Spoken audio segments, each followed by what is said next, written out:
Yo, Dad. 81 sessions with Jumong. My boy. Jumong. I never thought we'd get through it. I mean, I didn't want to get through it, but at the same time, I was excited about going week by week and session by session, and finding out what happened, trying to predict all the twists and turns in the plot. It's not the kind of thing you can do overnight. It's not like you can do like one jam session overnight, but to do it and spread it out like this the way we did, I think was just it really gets into your DNA. Was Jumong your first Korean drama that you watched? Yeah. I mean, I knew a little bit about some of the dynasties, a little bit about ancient Korean history, but I didn't know anything about Jumong, and this is a founding.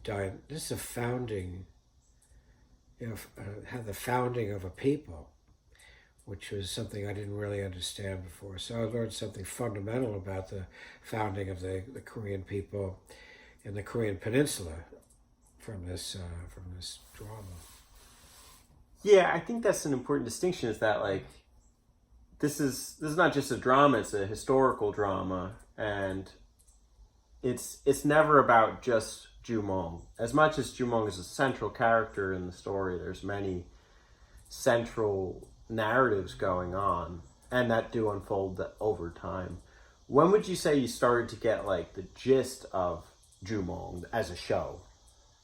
As a show, well, yeah, I think it was after. It wasn't during the early portion, because during the early portion, it was kind of the juvenilia. He's a prince. He's a young prince. He's getting in trouble, chasing women, drinking too much, and getting kicked out of the palace. So that was just kind of like, that was a little bit too early. It's when he started to find himself in self-imposed exile by going out and working with the common people, working with the ironsmith. That it started to see the nobility of his character. There's only a few people in the whole show that really have nobility. He's one of them, which is over and above whatever Confucian, ethics and sort of respect that people have for each other. His willingness to subsume himself in his mission, and to almost not really put himself down, but to make himself less important than his mission and the well-being of the people that he cares for. That's where his nobility comes out. You started to see that when he was willing to sacrifice, his own well-being, as opposed to his brothers, because his brothers continually, have these flashes of ego ambition. And you never see that with Jumong. That's a great point. Part of when, I agree, I started to see the whole narrative about, foundation of a nation and eventually an empire, as the show would conclude. Towards the latter half, probably, maybe 20 or 30 or so. How did you feel about the whole plot point overall about Jumong and the unification of the migrants? Well, it's a commercial product, and they were selling it week by week to a Korean audience. So I think they wanted to leave it open-ended. So, somewhere around 40 or 45 episodes into it, I got the sense that they could just keep spinning this thing forever and never really get to the conclusion. So rather than having a straight trajectory, if this was how Koguro was established, we're going to get there in a certain amount of time, I think it was open-ended. They didn't know if they were going to run this show for 2 years or 5 years or however long they ran it. So certain places, the plot points became less important to me. It's like, okay, why do we have to go through this to get to the end? Why do we have to? Why do we have to have so young Po go to China and become part of? I mean, part of Han, the Han group. Why do we have to follow that? Well, it's because they're staying in the situation rather than leading to a conclusion. I think in the last 15 maybe episodes, you see that they're really driving home towards the conclusion. And I think that's impressive for a forever show or an endless show that it can conclude in a satisfactory way, especially after 81. It's not like they just rushed it. Well, yeah. I mean, the defeat of the Han at the, in this final session was pretty conclusive, after watching this thing for 81 hours, it's 20, 40, 60, for 80 hours, they kill the guys. They knock off the enemy in a matter of 7 minutes. Yeah. So, that was a little anticlimactic to me. I didn't feel the climax. Oh my God, they finally defeat. First of all, it's not the primary guy that they wanted to knock off in the first place. Mm-hmm. It's just a governor. It's just a governor who was a bad guy who was helping young Po. I mean, he's a pretty good enemy, but like you say, he wasn't diabolical. Mm-hmm. How did you feel about some of those moments in the show where it was diabolical? Because we did have characters like Tae-so and the Chinese governor who's the father of his wife, Yang Jung. Yeah, well, there's, when Tae-so's first establishing his authority as like the crown prince, he gets extremely brutal. Not to mention the fact that, he killed Haemo-su. Mm-hmm. He chopped off his head and brought the head of Haemo-su to the Chinese to make a deal with them. So, I mean, that level of brutality, plus the way, that he was really becoming dictatorial, like a tyrant in the early days. It was interesting to see that later on, he's establishing rules. We're going to have our laws. We're going to establish the laws and the rules of conduct. So he's matured by so there's been some development with Tae-so. He's become more mature. But early on, he was quite brutal. It was a very uncomfortable thing to watch. I did not like him in the beginning of the show. I absolutely hated this guy. I was like, this guy's just pure evil, wants to murder Jumong every chance he gets, outshine him. Yeah. And he does, for a lot of the first few episodes. But I really started to appreciate his character more as the show went on and see, not just necessarily like the maturing, because he's not a perfect character, he's a flawed character, but the ways in which he was still able to put aside his differences with Jumong, like the fact that he's respectful of his father's wish to keep Jumong's mother, who's his like concubine, I guess, in her own safe space, whereas his mother just like wants to get rid of her at every chance. Yeah. I mean, rooting for Jumong the whole way, as you do with a show like this. I can't love Tae-so. I really can't. He's the bad guy. He's Jumong's enemy, and he's the enemy out of the future beyond the last episode. It's just that they're a temporary alliance that they had in order to defeat the Han. So I don't feel warmly towards Tae-so, but I am impressed with the fact that they didn't have him as a two-dimensional bad guy. That he had motivation. That he had certain loyalties, loyalty to his father. The loyalty to his mother at first seemed weak and kind of like ineffectual, that he could just let himself be pushed around by his mother, which he was frequently. Mm-hmm. But he started to pay attention to the advice of the Prime Minister. He respected his father to the very end. He never really turned on his father. And his growing alienation of affection for his wife, which I think was important. And there's also, like we both mentioned at one point, he's there saying, watching Jumong talk to his kids about their future. He's got no kids. Mm-hmm. He's got no kids. I mean, where's his progeny? So I mean, that's, that was my closest to my empathic, moment with Tae-so, when I realized he's watching this and he's got no kids to turn over his kingdom to. Yeah. And I guess you had mentioned it before, the filial piety was the moment where I had really started to appreciate him in spite of his wife, like trying to go behind his back and even discussing with him plans to like poison him. Yeah. So seeing that was like, okay, I'm starting to appreciate. I never thought I appreciated more than Young Po. I thought Young Po was going to come through in the end. Mess up so royally that something was going to happen. He kind of did. His mess ups helped, I think. Yeah, he was almost like a cartoon, bumbling, comic character. Young Po was.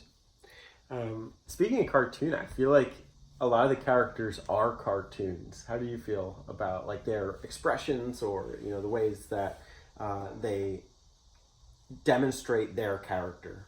Well, yeah, because I think of the Power Rangers. There was the blue Power Ranger, the red Power Ranger, and these guys always wore the same clothes. For the first Teso 70 was the blue episodes, prince. Teso, and Young Po is the green prince. That's one of the ways that they're cartoon-like. Another thing is their is the formulaic way that people talk.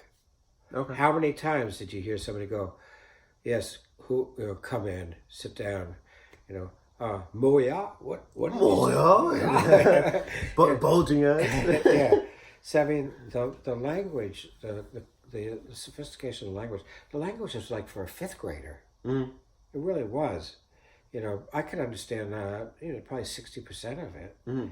And with my very rusty Korean, it's been 30 years since I was in Korea, but I could understand a large portion of it. It was and they repeated phrases over and over again.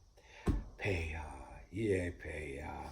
It was once until the word no, which can come out various ways. There's only one time in 81 episodes where somebody just absolutely said no like that. And he didn't say iya at that point. He said iya at that point. He said anyo. Yeah, I don't remember that word, Yeah, but I've heard said anyo so many times. He said, "I'm not doing that." Leave it to Jumong. Yeah. But the one thing about nobility that struck me is, you have Buddhist influences in Korean culture and Confucian influences, but I saw Taoism in the nobility and the real noble leaders. That they're constantly talking about other people's achievements and how that contributed to the success. Mm-hmm. They're putting off, self-praise. The real noble people in this. Jumong does it. Soshia does it. Mm-hmm. And that willingness to negate oneself for the good of the establishment of this great mission. His wife. Yuri's mom. Mm-hmm. She gets all the way. That was one of the most touching moments in all 81 episodes. She's been in exile. She and her son Yuri have been out, and everybody thinks they're dead, and she finally breaks free, and she gets to Kogoro just in time to see her husband marrying another woman, and at that marriage ceremony, where she's going like she's shaking her head. Yeah, I get it. I see what I have to do. She turns around and she walks away. She walks away from Kogoro to allow Jumong to establish his kingdom. That moment that was pure nobility. It's funny because it's not something that a lot of the characters in the show get. A lot of the subjects of Jumong, who are his closest friends, with him since, the early days of like thieving or robbing or whatever, yeah. who grow to become his ministers of the left and right. They don't understand why Susanoo has to leave or why Jumong has to marry with her in order to unify both parties. Yeah. One of the cultural things that I found very interesting was to see how decisions are made. If a decision has to be made, you call a meeting. Mm-hmm. You call a meeting. There's like 6 people get together, and everybody says their opinion, and then the leader listens to the various points of view, and says, "No, you're right. We're going to do that." So there's a group process and decision making that you see in Korean culture that goes back that far. Mm. So I was impressed by that. Mm-hmm. There's very, very, except for Young Po, who's just like does things off the cuff. Oh, I've got an idea. He just goes and does it, But he stands out as the erratic one, and every time he does that, Yeah. he's in the wrong. Yeah, but the standard behavior is to call a meeting and to get everybody's opinion. I think that's a very interesting thing to see. Mm. That's a good point to pick up on. I noticed the bows.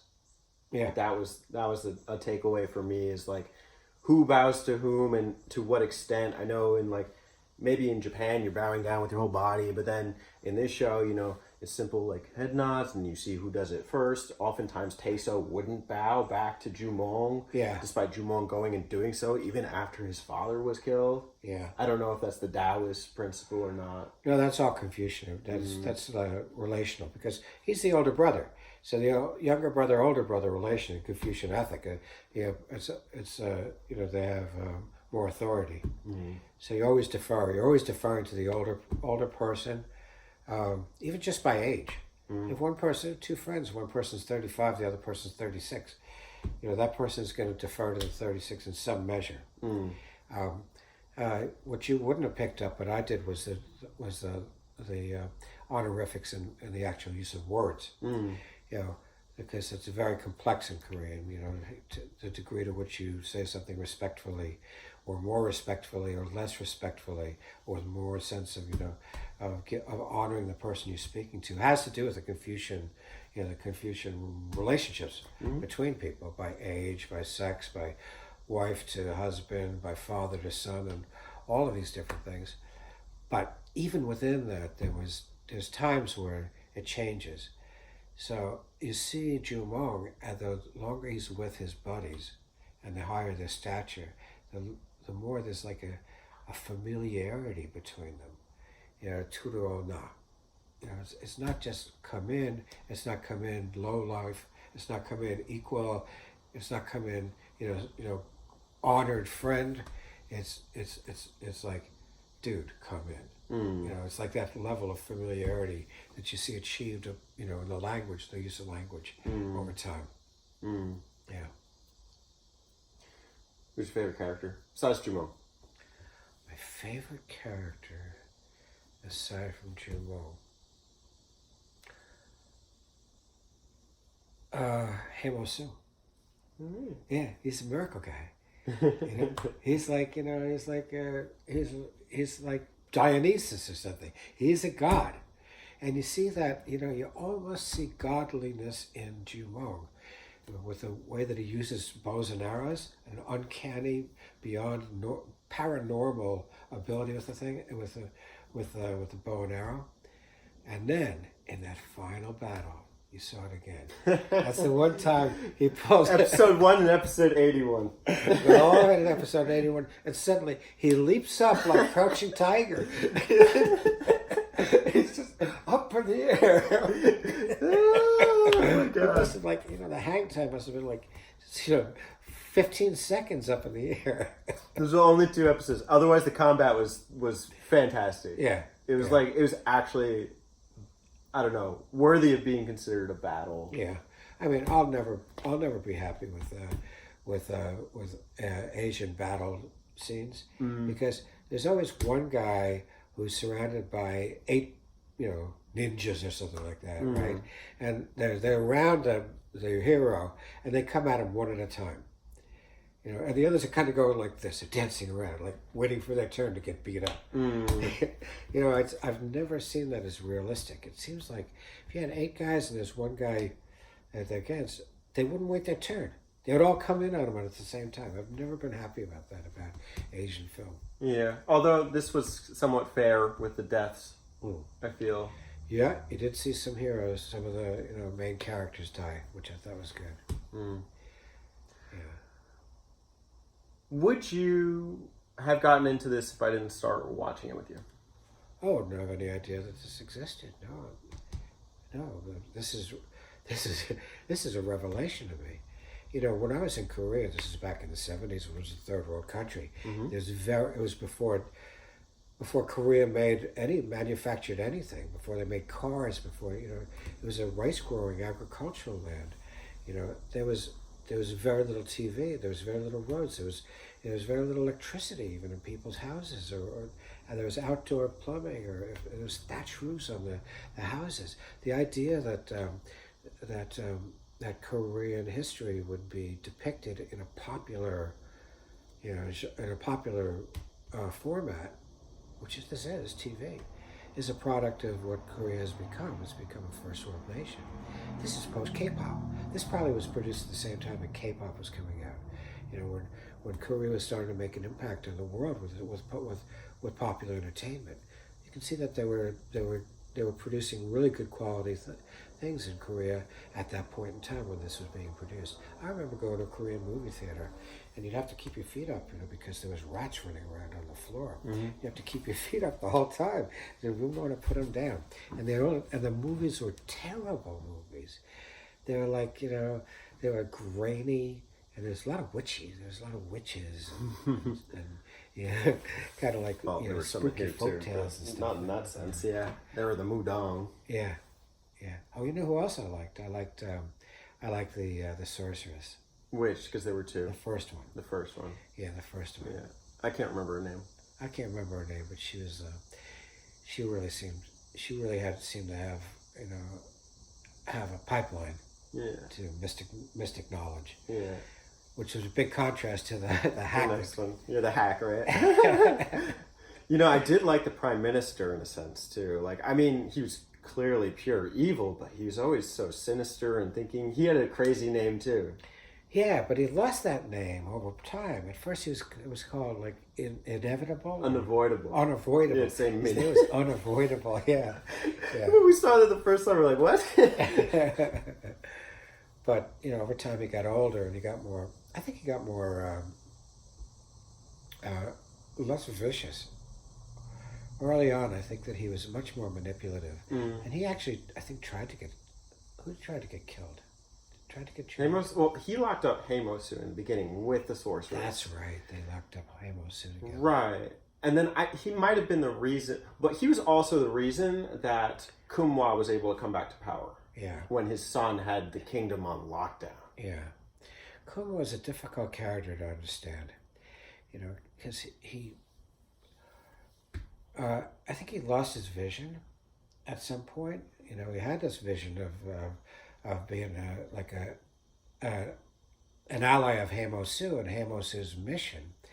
Early on, he becomes the king, and I guess he kind of gets lost in being a king and dealing with kingly affairs, and having these two sons, and whether he's going to do with his own sons and his stepson and all those sorts of things, because he really loses his vision. And I was very disappointed in the fact that he came to hate Jumong so much, thinking that Jumong was going to destroy Puyo. So he became, instead of sticking to his vision, the Hamosu vision, he became a person who's like, at all costs he was going to preserve Puyo, and he was out to get Jumong. It wasn't until the end that ended, that he came around. What do you think about that? It was such a radical change in his thinking. Yeah. And I mean, I think he'd always been interested in preserving Puyo. He had never wanted to side with the Han until his son had taken over, and then he saw that firsthand. Yeah. And then you'd think, coming out of that, when he restores his power, that, you know, he'd have his vision of, okay, that was messed up. Why do we side with the Han? But instead, he takes that energy and then uses it to build that animosity towards Jumong. And I didn't buy it. That to me was probably the biggest, I'm not thinking of the word, but like the flaw in the narrative. That's where it was not logical to me, and I had to scratch my head at that. Yeah. Well, like I say, you know, I don't know when they wrote the scripts for these things, but they probably, you know, did like a year's worth, you know, the first, at the beginning, saying this will get, and then the thing took off enough so that they said, well, we've got another year. It's open ended. We don't know how long. They started creating scenarios and interpolating situations, so the characters had to develop. So I think they said, what are we going to do with the king? Let's make him, turn against Jumong. I have no way of comparing this against the actual history to see how much of this was invented for the purpose of the show and how much of it corresponds to the historical facts. But I suspect that in its largest, large contours, that is historically accurate. That actually these people went down and established the Baekje dynasty in what is now South Korea. Mm-hmm. And it only really does that at the end here on the last episode where it starts to go documentary style for just like for a minute or two. Yeah. But I did buy it. I bought the idea that there were several princes who helped establish Goguryeo, because the Koryo is the second empire of Korea. Like, I have very limited knowledge of Korean history, but I think one of the major accomplishments of the show is that it got me interested again. Right. Yeah. Well, as a person who worked in Korea when it was a third world country, it was like the available history was sketchy at best. There wasn't a library to go to learn this stuff. There's very little, so I never really got a good understanding of Korean origins, of the history of the country. I guess it's just like at a certain point there was a general, an admiral who created iron boats, right? Iron protected boats to fight against the Japanese. At a certain point, there's certain heroes and characters but I didn't have like a continuous thread of what Korean culture, what Korean history was. I think because now it's at the state it is, they're starting to elaborate on Korean history. Mm-hmm. in a format which some of it's translated into English, some of it's kind of funky English, but a lot of it's, most of it's pretty good. Mm-hmm. So that now it's possible to learn about Korean history in a way that I was unable to in the 1970s. So I'm really eager to see if there's some other shows like this that we can pick up on and watch. Mission accomplished. Yeah. Any final words about the show? Any like burning things you wanted to talk about that maybe we didn't capture? Everybody was so good looking. Even the 15 years later point, they still look great. Yeah. The main characters, not the comic characters, because the comic characters they're troll-like, how jolly trolls. Oh, Hyopo, oh my gosh. Speaking of which, romances. Oh, well, yeah. I mean, you've got a transgender, person with a soldier, and that's just taken for granted. That's happening, which I thought was very. I mean, I thought it was very. It's progressive for 2006. Progressive. Yeah, it was very. It was but the fact that a traditional culture like Korea would be able to produce a show that has that in it without blinking. And this normal soldier who's not the transgender is just like bearded and hairy, and it's very. It was out of nowhere. Yeah. I mean, it's very little about romance, even though he ends up, and the picture, of course, on the cover is like Jumong and Soshino. Yeah. Soshino, like embracing, and they've been lifelong lovers, in one way or another. There's no kissing. There's no declaration. So I love you, I love you, I love you. Yeah. I think some of the songs are kind of corny, like "Sarange," sort of. Yeah, Sarange. But the dialogue and the actions are very reserved. Yeah. The king has his wife and he's got a concubine, and that's just the way it is. There's problems because of it, but it's accepted that that's the way it is. When Yesaya finally comes, okay, well, that's okay. He can have a wife and a concubine, and that'll work out. So I mean, the rules of romantic and marital relations are very different. Although I would say, some of it was based on the theme of fate in the show, and like the fate of Sosono and Jumong as bound together by love, but separated by destiny, yet intertwined. So they were never able to fully grasp. Yeah. Jumong in the beginning, when he's like with that girl, and like when he's immature, he's like very close to her, and he's like, "I'll protect you." Yeah. I think that male characters in the show are still allowed to assert themselves as competent romantic partners. I don't feel like they're restricted from doing that, which is a common stereotype about Asian males, especially in American cinema. Oh yeah. Well, and also I have to say that Session is not an in-your-face feminist, powerful woman. Sure. She's just a powerful, Yeah. Highly evolved human being. She's very sophisticated. Yeah. She uses her knowledge of the bordering nations and agriculture in order to provide provisions for the empire. Yeah. She does have the Taoist philosophies, and embodies them in ways that help further the foundation of a nation, of an empire. She's the only one who's thinking about building the empire later on, and like even her husband can't go along with it because he doesn't want to lose her. Yeah, she's got negotiating skills, very good negotiating skills. Sometimes she gets stuff in hot water and gets out of it.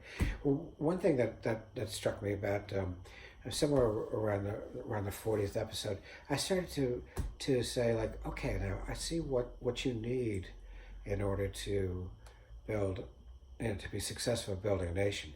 You need to have resources. They had to go there to get the iron. They had to go find this mountain, get the iron ore from the mountain and take possession of that. Sure. You need to have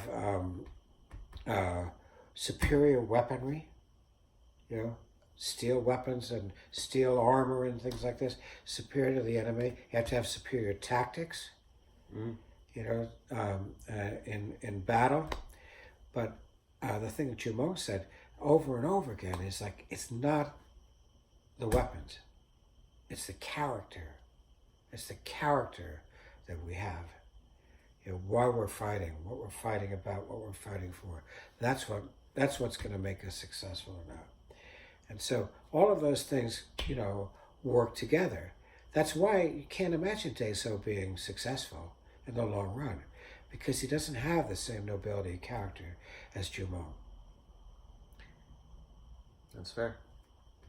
Oh, and trading. Now that's a very interesting thing, because you think of Korea as a country between China and Japan today. Mm-hmm. Two, major, hugely powerful nations at various points in time. Mm-hmm. How does a nation in between them even survive? Mm-hmm. By being good negotiators. Mm-hmm. So her negotiating skills, and Yontabal, her dad's negotiating skills in trade, in diplomacy, were critical to the success of Kogoro, Jumong's success. And it says something about how the Koreans, or at least the people that wrote this show, feel about what makes for success. You can't just come out and try to out muscle the Chinese. Mm-hmm. You have to be strategic. You have to have good diplomacy. You have to be able to work your way around and play one side off against each other, another side. Yeah, which is one thing that even Puyo was able to do in times of direness. Yeah, that's right. The Prime Minister mentions that. He says, right now Puyo's in a difficult situation, so we have to keep them balanced. The Han and Kogoro. China's a big place. Yeah, yeah. One other thing that comes out as I think about the show is, all of a sudden there would be a plague, mm-hmm. and a drought and a famine, but it would just affect Kogoro, or it would just affect Puyo. And it just came out of nowhere. Right now we're in a terrible financial situation, and we don't have this, we don't have that, and there's a plague, and the people are restless. How come it's not happening in both places? How could the drought only be there and not there? And then after 2 or 3 episodes, it just disappears. The whole issue, those issues disappear. And there's things like that which, when you watch it all the way through, you see, there's ideas get introduced to the show, but then don't get followed up on. Yeah. Like, at one point, Jumong says to his buddies, "I've got to get you guys married off." Not him, of course. "We got to get you guys married off, right?" Yeah. He says that to them. Yeah. Well, I never see any of them get married. None of those guys has a girl. Yeah. There were a couple loose ends. But I think it wasn't up to the show to fully deliver on all of them. I could forgive some more so than others. Yeah. I don't mind not seeing Yuri kill off Jumong's brother, Right. They put that out in the future. And then they kind of like, I don't know, maybe the show ran its course and they said, okay, we're going to yank it. This is your last episode, your last 10 episodes. So finish it up. Or they decided that's as far as they're going to go. It's like, the young ones in British comedy TV or Faulty Towers, they run for like 12 episodes. That's it. Yeah. At the end of the young ones, I don't know if you know that show, they just blow up the house and everybody gets killed in it. Oh, good. All the characters are killed. So, well, that's the thing, right? This is my second Korean drama. The first one I had watched, I loved every episode up until the last half of the last episode, and I just thought it ended too abruptly. Yeah. Well, I'll just say one other thing. Is that I would advise anybody that does go ahead and do something like this. Watch 81 episodes. Don't go to Wikipedia. Don't check it against the facts. Don't look up. Oh, yeah. Okay. Because I've resisted it. Yeah. And I'm glad. I mean, now I'm going to do it. I'm going to find out if I can remember the name of the planes where that big battle was at the end. I'm going to look at those to see if that battle was described. Yeah. And how close it is. Suddenly they got weapons. They got like mass weapons. And I didn't see them. Oh, the Sotan, the smoke bombs, the little horse and carriage with the fire, the flaming boulders. And Yeah, and the other thing is, and this as well as I do, there was a certain point, I think it was around episode 78, we said, let's not look at the coming attractions. Yeah. We probably should have stopped doing that sooner. Yeah. Maybe not like early on. Yeah. But yeah, they started to give a little bit too much away. If you think like something big is coming. Yeah, you're thinking like somebody's going to actually die right now. Then just pause it right there. Don't look at the coming attractions. There was also a big moment in our viewing experience around episode 40 where the site that we were watching it on, viki.com, suddenly dropped the show. Yeah. I don't know how Netflix works where it's like, a show will be up for a limited portion of time. But this show was among several historical dramas that got taken down because of depictions of China. Maybe just first off, like, how did you feel when we first found out at episode 40 hours into watching the show that we couldn't watch it? Well, I didn't, being a troglodyte, What's the troglodyte? Just like being, inept, technologically inept. Yeah. I didn't understand what the problem was, and I trusted you to figure out how to solve it. But I mean, there was a moment there I was like, you mean we're not going to see the rest? This is the end? But you solved it really quickly, so it wasn't an issue, but yeah, that was distressing. And you're saying that, well, maybe it's for political reasons, the Chinese have the ability to get somebody to take something off of their site because it shows the Chinese in a negative way. Surprises me. It's an interesting thing to think about, the geopolitics, the contemporary current politics of that now. But it didn't matter. I really liked having to learn how to cast something from, to go to Google Chrome and then send it up to there, how to do that. So I learned how to put these machines in the first gear. Yeah. So I was very pleased by that. About somewhere around episode 60, you're saying like, "Hey, can you set it up? I've got to go." And I was like, "I don't know if I can." But by now, You know, like I can do this. Yeah, I haven't had to do this since probably episode 70. I think I've asked you to just do it while I Yeah. make dinner or something. Yeah. So I mean, you know, the other day, I don't know what you know where you were. You weren't here. I was like, I want to watch some movie on YouTube. Yeah. I'm gonna cast it. So I went to I went to the Google Chrome and I set it up and I watched the whole movie on the big screen. That's great. Yeah. So you know, I'm cranking. Well, you go, Dad. Good job. Yeah, you too. Any questions for me about the show? About this show. Yeah. Well, I mean, I know that you studied Asian film when you were at University of Hawaii. Right.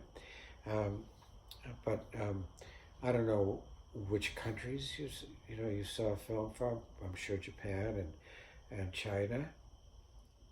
But is this part of a body of Korean film that you know about, or is this new to you?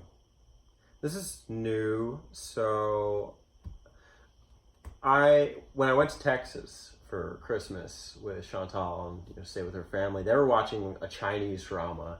And it was just outrageous. Like, you said the one jump scene where, like, Jumong's, like, jumping with his sword and stabbing the Chinese governor.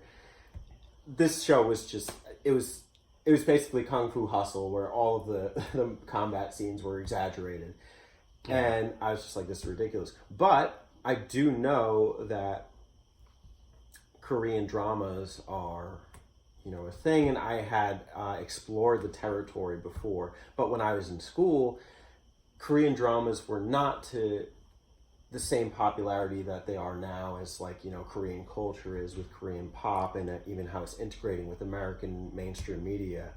This is not the first Korean drama I watched since then. I did start one with Chantal, and I really liked it, but it was modern. It was done last year. It was The Crown Clown. And that was a little bit on the glamorous side, but I could still see its roots in Korean history, even if it was more on the fictional side. Yeah. I saw this, and in my films courses, I've studied some Japanese films, some Kurosawa, some Takeshi Kitano. Those are some of my favorites.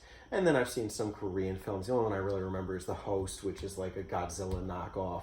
Nothing special. Yeah. But this to me was special, and maybe that's because I have the history minor, and that's because I studied Korean history, and that's what really pulled me into this show, was that this is about the foundation of Korea. And you had mentioned the Mudang, the Korean sorceresses at one point early on in the show, like, oh yeah, that's actually a thing in Korean history. I was like, oh yeah, I remember reading about that. I wrote that in my essay for my online Korean history course. Oh, not only in history. I mean, I saw Mudong in Korea in the 1970s.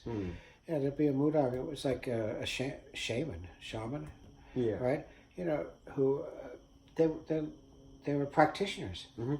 They're just like you have a Chinese medicine doctor, an acupuncturist, an actual Western medical doctor, an herbalist, and a Mudong. Mm-hmm. So if you're sick, you would go to all of them.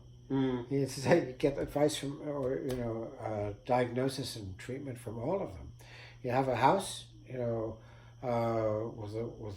where something bad has happened. You call the Mudong, and the Mudong will come out and do a coup, Mudong coup, to get rid of the evil spirits. So we were very much in the culture in the 70s. This is rural culture. I was out in the countryside, but it was part of the culture at that point in time.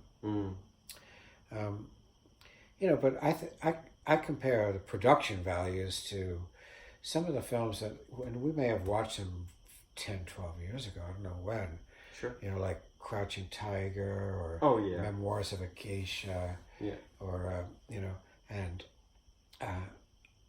there was one of them where somebody's like out chasing over the Mongolian plains. Ron. That's the King Lear remake. Yeah. Yeah. Wonderful. That was terrific. Yeah. But their production values are so high in those films. Oh yeah. Compared to this. Well, Crouching Tiger is an international film. Yeah. So that was done between companies, even across nations, from China to America. Some of them were not even native speakers of the Chinese location that was depicting. Oh, so right. we watched that, we're like, wow, but then like a native Chinese audience members going to listen to like, what? Like they're speaking like the 5th grade Korean that you're hearing. Funny, yeah. And then of course, I mean, when I think of Japanese film, you know, not the kitsch, but you know, once you get the serious black and white dramas, Kurosawa and people like that, you know, those are not so much in production, but in terms of the quality of the storytelling, just really very, very high quality, sophisticated storytelling capability. Yeah, this was not great storytelling. You know, it was good, but it was a TV drama. You know, yeah, you can't compare it to great films. You have to compare it to, I don't know, Andy Griffith or The Simpsons or something. Sure. Yeah. I always looked forward to how Jumong and friends would outwit the enemy. Yeah. Because that's like a historic look back about like how you manipulate the trade routes and the advantages that your nation has, the access to salt, etc. Salt, yeah. That's straight guns, germs, and steel. You know? Right. That's what I'm reminded of when watching the show. And it's not that, you know, the concept may not be so profound, but the ways in which they overcame what seemed like hopeless situations and even started from Jumong's like humble beginnings, even his you know, integration into like the humble sector of society to make it something bigger was fantastic. Yeah. I mean, it wasn't costume drama, you know. It was because it was 2-dimensional in terms of costume. There's the green guy. There's the blue guy. Then no matter how far they rode, you know, no matter what battle they were still in, they were wearing the same set of clothes. Never had to wash it. Never had to change it. Yeah. You know, people's hair was always, you know, exactly right. You know, there's always food on the table, but nobody ever eats it. You know, it's the food is just kind of like for, I don't know, for show, and that's kind of the way it is. But you know, but the fact is, when you drink in Korea, you're supposed to take some food with it. It's considered polite. To not eat a little bit of food as you're drinking is outre. It's not done. You're supposed to eat a little bit, but nobody ever touched the food. Nobody ever washed their clothes. Nobody ever had to go to the bathroom. And nobody ever forgave each other. I will never forgive you. I'll never forgive you. I will never do this one more time. I will never forgive you.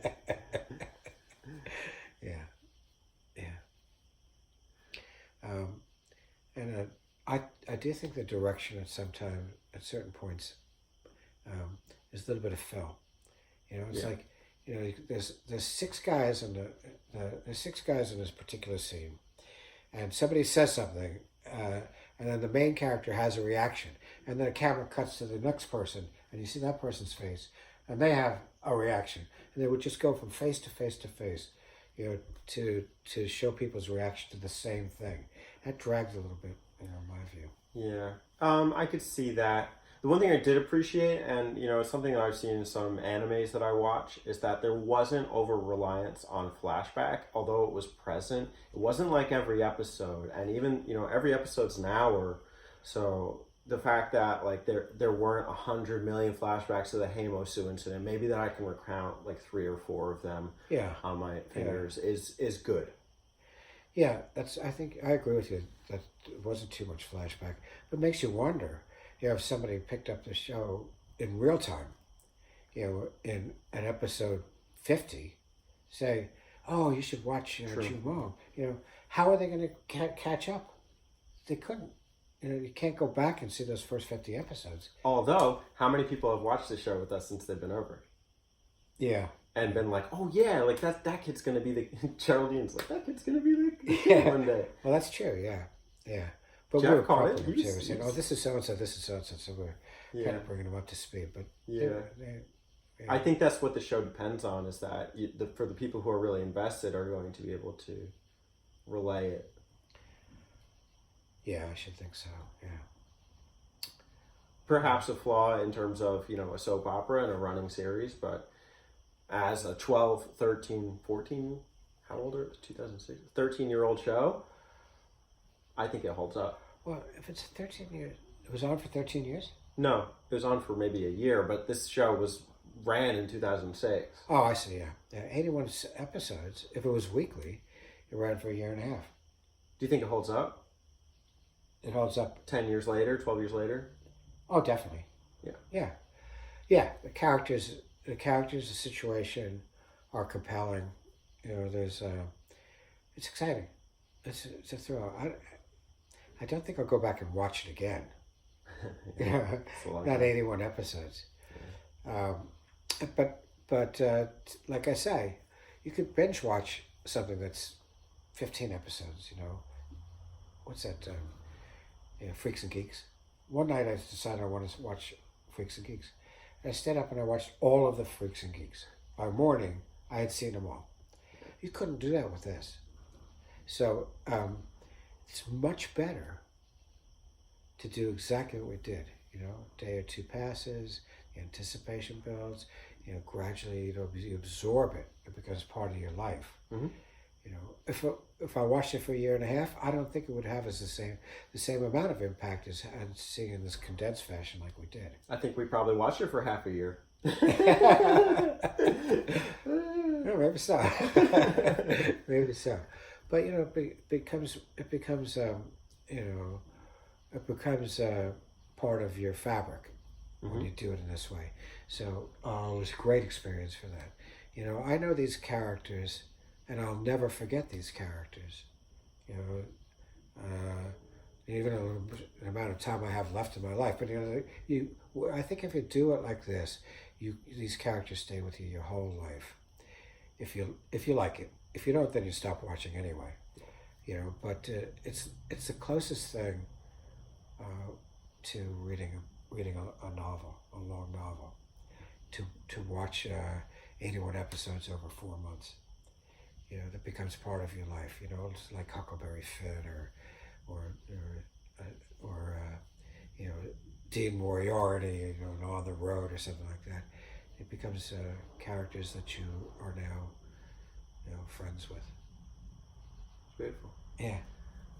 I don't want to sound redundant with any more questions, so I'll just ask you a real simple, quick one. What has 3 legs and a pair of wings? What has 3 legs and 3 legs? 3 legs. 3 legs and a pair of wings. The flag. Yeah. The Kogoro flag. Jumong need that. It keeps disappearing. It keeps appearing. I don't see anything. I have a vision. The 3-legged bird. A lot of those sorceresses were just like saying whatever anybody wanted them to say. Yeah. What shocked me was the one time where, you know, hold a seance to bring bad luck to Jumong. And this big storm comes and boom, and blows up the and then she dies. She dies. She dies when the thunderbolt starts. Yeah. And that happened just when we were watching. There was a lot of thunder and lightning around here this past week. So it's funny that, you know, it really fit in with what we were experiencing in real life, that there'd be a thunderstorm like that. Yeah, it was great. All right, thanks, Dad. Yeah, thank you. It was great. Yeah. We'll do it again. Hell yeah. Not Jumong. No, not Jumong. Another K-drama.